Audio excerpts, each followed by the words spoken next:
దేవతలలో బ్రహ్మాదులు కూడా ఒక కోరిక కోరుకున్నారు.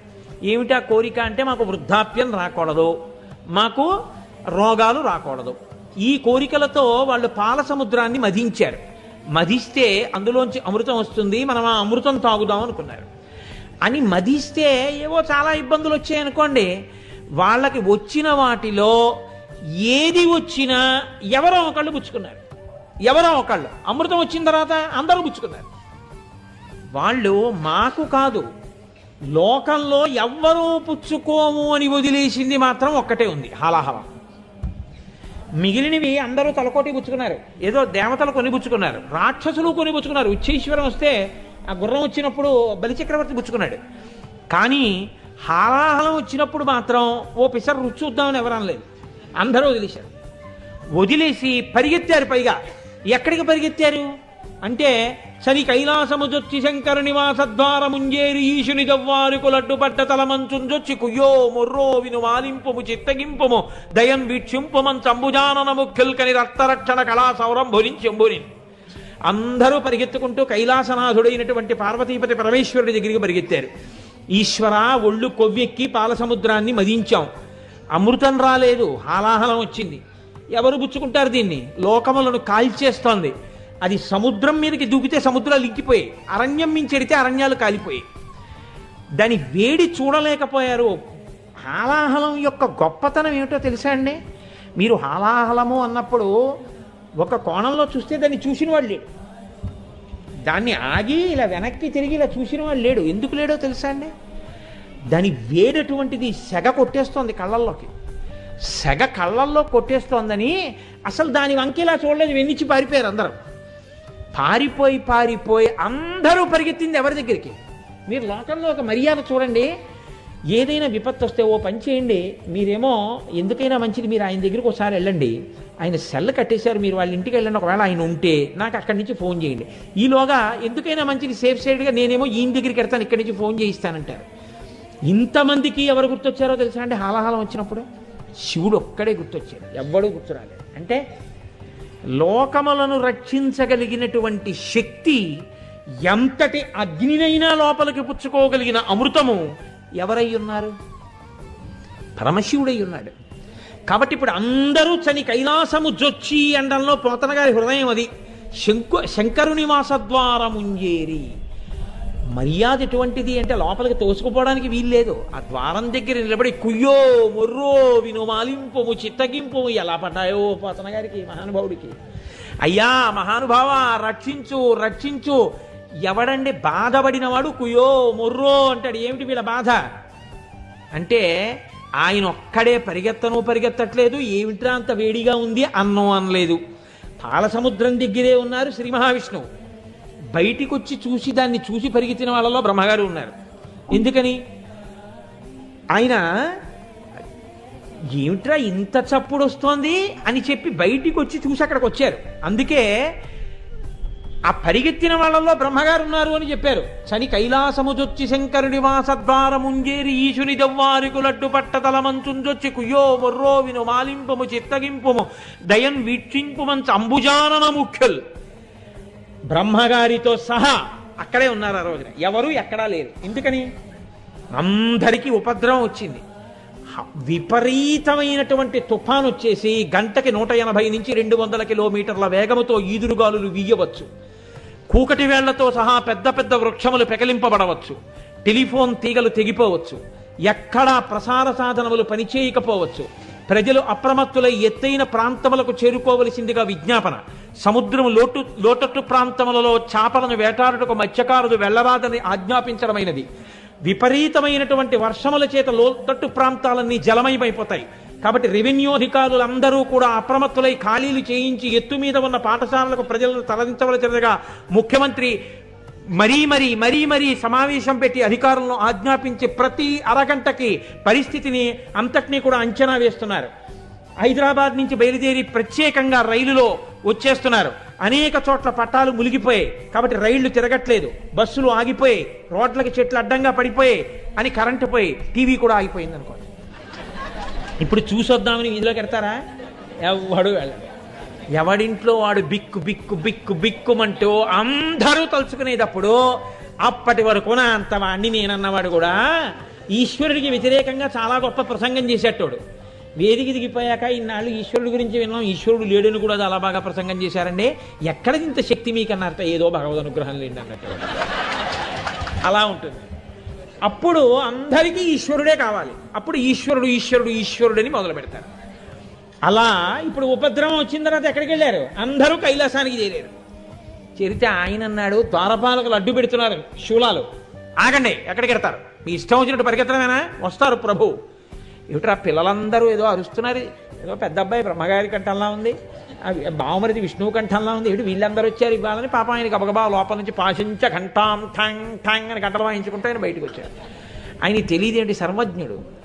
ఆయన అన్నాడు, ఏమిటి ఇలా వచ్చారు అంతమంది?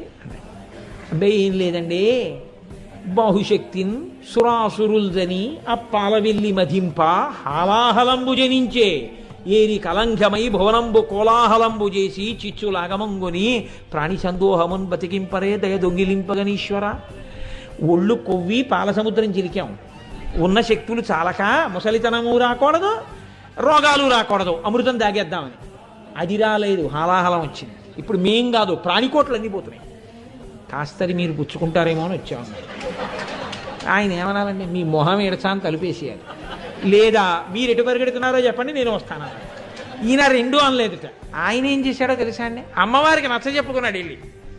కంటే జగముల దుఃఖము వింటే జలజనిత విషపు వేడి మీ ప్రభువయ్యుంటకు వాత్తుల ఆపద గింటించుట దాన ఫలము దానం కీర్తి మృగాక్షి అని.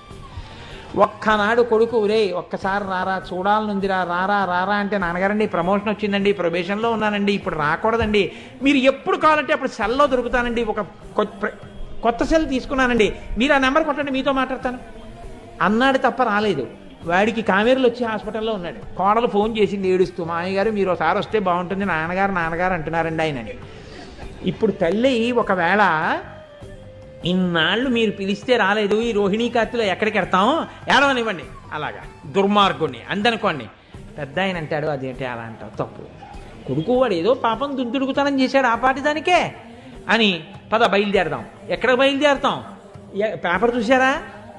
ఏమి ఎక్కడ తత్కాల్ కాదు, ఉత్తర క్షణకాల్లో కూడా ఏం లేవుట. అంటే జనరల్ కంపార్ట్మెంట్ ఎక్కుదాం, రోహిణీ కార్తెలో నెత్తి మీద గొడ్డేసుకుని పెద్ద ఆయన కొడుకు దగ్గరికి వెడతాడు. అలా ఈయన భార్యకి నచ్చజెప్పుకుంటున్నారు, పుచ్చేసుకుంటాను పుచ్చేసుకుంటాను పార్వతి అని. అంటే ఆవిడ చూసి చూసి ఎంత ఔదార్యం అండి శివుడంటే ఔదార్యం, తండ్రి అండి లోకాలకి. అందుకే కాళిదాస్ ఒక్క మాట చెప్పాడు, వాగర్ధ విభసంపృక్తవు వాగర్ధ ప్రతిపత్తయే జగత పితరవు వందే పార్వతీ పరమేశ్వరవు అని.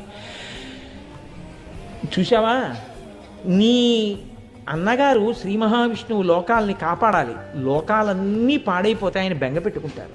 అందుకని లోకాల్ని కాపాడతాను పార్వతి అంటే ఆవిడంది, సరే మీ ఇష్టం, ఎలా కావాలంటే అలా బుచ్చేసుకోండి. ఇప్పుడు ఆయన బయటికి వచ్చి అందరూ చూడ్డానికి భయపడ్డారు. ఈయన దానికి ఎదురెళ్ళి దాన్ని చేత్తో పట్టుకున్నారు. పట్టుకుని ఇలా నలిపారు, దాన్ని నేరేడు పండంతా చేశారు. చేసి జంబూఫలంబున సర్వంకషమున్ మహావిషమునారా ఆహారించి హేలాగతిని, దాన్ని చక్కగా నోట్లో పెట్టేసుకున్నారు. నోట్లో పెట్టేసుకుని మింగి కడుపులోకి వదిలిపెట్టకుండా ఆ కంఠంలో పెట్టుకున్నాడు కాబట్టి ఆయనకి నీలకంఠ అని ఒక పేరు వచ్చింది. అయితే ఇక్కడ ఒక గమ్మత్తైనటువంటి విషయం ఒకటి చెప్తుంటారు. శివానంద లహరిలో శంకరాచార్య వారు ఎప్పుడు ఎలా కావాలో అలా తిప్పేస్తారు ఆయన సంఘటనని. ఆయన అన్నారు, నువ్వు మహాజ్ఞానివి కదా, నీకు అలంకారాల మీద ఆసక్తి ఉండదు. మా తల్లి పార్వతీదేవి మెళ్ళో ఏదైనా వేసుకోండి, అంత తెల్లగా ఉంటారు, ఏమీ వేసుకోరు, ఎప్పుడు మీరు మీ సింప్లిసిటీ అంటోందని మళ్ళీ బయట ఆభరణాలు వేసుకోవడం ఇష్టం లేక మెళ్ళో కంఠంలో హాలాహలం పెట్టుకుంటే నీలపతాకంతో కూడిన మణి వేసుకున్నట్టు ఉంటుందని హాలాహలం కంఠంలో పెట్టుకున్నావా శంకరా అని అడిగారు. అలా ఆయన ఆ రోజున నీలకంఠుడయ్యాడు. ఇప్పుడు శంకరాచార్యులు వారు అంటారు, సౌందర్యలహరి దగ్గరికి వచ్చేటప్పటికి అన్నారు, సుధామప్యాస్వాద్య ప్రతిభయజరా మృత్యుహరిణీం విపద్యంతే విశ్వే విధి శతమఖముఖాద్యాది విశద. ఏడమ్మా, 100 మఖములు 100 యజ్ఞములు చేసినటువంటి వాడు ఇంద్ర పదవిని పొందాడు. ఆ ఇంద్రుడేడి వెళ్ళిపోయాడు కాలగతిలో. అమృతాన్ని తాగినటువంటి బ్రహ్మగారి వెళ్ళిపోయారు. ఒక్కొక్క యుగంలో ఒక్కొక్క బ్రహ్మగారు వెళ్ళిపోతున్నారు. వెళ్ళిపోతుంటే అయ్యో లోకాలన్నింటినీ సృష్టించడానికి మొట్టమొదట వచ్చినటువంటి వాడు పెద్ద ఆయన, ఈయన పుర్రె కూడా బొత్తిగా అలా పడిపోవడమే బాగుండదని పాపం ఆ పుర్రెకి ఏమైనా మంచి స్థానం ఇద్దాం అనుకున్నట్ట. ఇంట్లోనూ అక్కడ పెడితే ఏమిటండి ఇంట్లో పుర్రెట్టుకున్నారు అనుకుంటారని చిన్నతనంలో నాకు కూతురు పుట్టిన కొత్తల్లో నా కూతురికి ఒక 4-5 ఏళ్ల వయస్సుండగా మా ఇంటికి ఒక బంధువు ఆవిడ వచ్చారు, ఒక వృద్ధురాలు. ఆవిడ వాష్ బేసిన్ దగ్గర మొహం కడుక్కుంటూ ఆవిడ కట్టుడు పళ్ళు, ఆ పళ్ళు తీసి వాష్ బేసిన్ మీద పెట్టారు. పెట్టి ఆవిడ మర్చిపోయింది ఆ పళ్ళు పెట్టుకోవడం. మర్చిపోయి ఏదో మాట్లాడుతూ ఉరే అని నాతో మాట్లాడుతూ వచ్చేసింది. చక్కగా 6:30కో ఎప్పుడో లేచి బ్రష్ అట్టుకుని మా అమ్మాయి వాష్ బేసిన్ దగ్గరికి నిద్రకాళ్ళతో వెళ్ళి ఇలా చూసింది, పళ్ళు ఉన్నాయి. అమ్మో పళ్ళు నరిచి పారిపోయింది. అబ్బే అవి చిన్ననాన్నమ్మ పళ్ళమ్మ అని ఎంత చెప్పినా మర్నాడు ఈ జ్వరం వచ్చింది దానికి. ఆ జ్వరంలో పళ్ళు అని కలవరించేది. అలా పుర్రి తీసుకొచ్చి ఇంట్లో పెడితే ఏ పిల్లలో వస్తే బెంగెట్టుకున్నారో ఏమో ఆయన. అందుకని ఇంట్లో ఎందుకు గొడవ, మెల్ల వేసుకుంటే గొడవ వదిలిపోతుందని ఓ పుర్రి వేసుకున్నట్టు.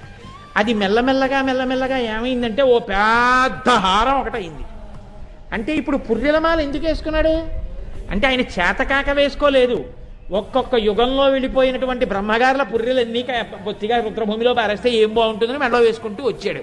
ఇన్ని బ్రహ్మల పుర్రెలు ఉన్నాయి. బ్రహ్మమస్తకావళి నిబద్ధతే నమశివాయ అన్నారు శంకరాచార్యుల వారు. ఇంతమంది బ్రహ్మలు వెళ్ళిపోయారు, ఈయన మాత్రం అలాగే ఉన్నాడు. ఇలా ఎలా ఉండిపోయాడో తెలుసా అమ్మా? అమృతం తాగిన వాళ్ళు వెళ్ళిపోయారు, 100 యజ్ఞాలు చేసిన వాళ్ళు వెళ్ళిపోయారు, ఈయన మాత్రం చక్కగా కొత్త పెళ్లి కొడుకులా అలాగే ఉన్నాడు. జుట్టు కూడా తెల్లబడదు. ఎందుకు తెల్లబడదు అంటే అమ్మా ఆయన శక్తి కాదులే అమ్మా. సుధామప్యాస్వాద్య ప్రతిభయజరా మృత్యుహరిణీం విపద్యంతే విశ్వే విదిశతమఖముఖాద్యాది విశదః కరాళం యక్షేళం కబలతవత కాలకలనా నశంభోస్తన్మూలం. అది శంకరుడి గొప్ప కాదమ్మా, తవ జనని తాటంక మహిమ. అమ్మా నీ చెవులకి తాటంకాలున్నాయే ఆ సౌభాగ్య సూచన యొక్క గొప్పతనం. అందుకే విషం తగిన బతికున్నాడమ్మా ఆయన అన్నారు శంకరాచార్యుల వారు. తాటంకములు ఎంత గొప్ప సౌభాగ్య సూచనలో శంకర భగవత్పాదులు సౌందర్యలహరిలోన శ్లోకంలో చెప్పారు. అదే తాటంకాలతో శంకరాచార్యులు వారు ఇంకొక అద్భుతమైనటువంటి శ్లోక రచన చేశారు. అసలు శంకరులకి ఎలా వస్తాయిరా ఈ ఊహలనిపిస్తుంది. శంకర వాంగ్మయం ఏమి శంకర వాంగ్మయం అంటే నిజంగా మహానుభావుడిది. కాలడి శంకరుడు కైలాస శంకరుడు. ఈశ్వర సర్వ విద్యానాం ఈశ్వర సర్వభూతానాం బ్రహ్మాధిపతి బ్రహ్మణోధిపతి బ్రహ్మ శివోమే అస్తు సదాశివోం ఈశాన సర్వ విద్యానాం అని కదా. అందుకే మహానుభావుడు అటువంటి సాహిత్యాన్ని అటువంటి వాంగ్మయాన్ని ఇవ్వగలిగారు. కనుక మనకి ఆ తల్లి తాటంకముల గురించి విన్న, ఆ తాటంకములను దర్శించిన మనం రేపొద్దున్న మన ఆడపిల్లల పెళ్లిళ్ళు చేసినప్పుడు అటువంటి సౌభాగ్య సూచనలై ఆ పిల్ల చక్కగా పసుపు కుంకాలతో సంతోషంగా ఉండాలని కోరుకుంటే మన ఆడపిల్ల చెవిలో ఒక తాటాకు ముక్క పెట్టి పెళ్లిపీటల మీద కూర్చోపెట్టిన సువాసినులు అప్పుడప్పుడు తాటంకములను చిన్న చిన్న తాటాకు ముక్క చెవిలో పెట్టుకుని తీస్తున్న అఖిలాండేశ్వరి అమ్మవారి తాటంకాల దర్శనం చేసిన లలితా సహస్రనామ స్తోత్రంలో ఈ నామాన్ని అనుసంధానం ప్రతిరోజు చేసిన తాటంకయుగళీభూత తపనోడుపమండల సౌభాగ్య స్థానము రక్షింపబడుతుంది. అంత గొప్ప నామం ఈ నామం. అందున ఎప్పుడు చెప్పుకున్నాం?